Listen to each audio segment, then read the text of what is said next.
Monsieur Dupertuis. Oui. Si je comprends bien, l'objectif, c'est quand même que la ville reste propriétaire à terme de l'ensemble du tènement qui est proposé ici, ou pas? Parce que il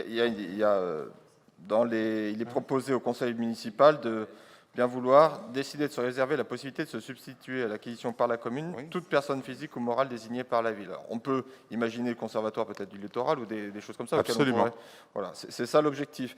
Mais du coup, je comprends pas, enfin, ou en tout cas, je m'interroge sur le choix d'un portage par l'EPF, dont on sait qu'aujourd'hui les coûts de portage sont plus élevés que l'emprunt que pourrait faire la ville auprès d'une banque pour justement avoir ce tènement. Alors, si on doit rester propriétaire ou éventuellement le revendre à un autre établissement public, pourquoi passer par l'EPF?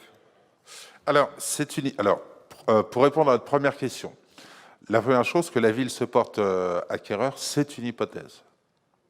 Mais ce ne sont pas toutes les hypothèses. L'objectif, c'est de vraiment faire en sorte que cet espace soit libre au public et préserve sa dimension agricole et au bord du lac. La volonté n'est pas forcément de posséder, mais c'est la volonté, c'est surtout de se garantir que ce terrain ne changera pas de destination avec les pratiques que je présentais tout à l'heure. C'est un dossier qui est arrivé très rapidement, il a fallu agir très très vite, on a eu peu de temps de réflexion, c'est pour ça qu'on parle de l'EPF comme étant une hypothèse possible, mais qu'on se laisse la possibilité de voir avec d'autres acteurs publics et même une multiplicité d'acteurs publics pour savoir comment on peut avancer vers cet objectif.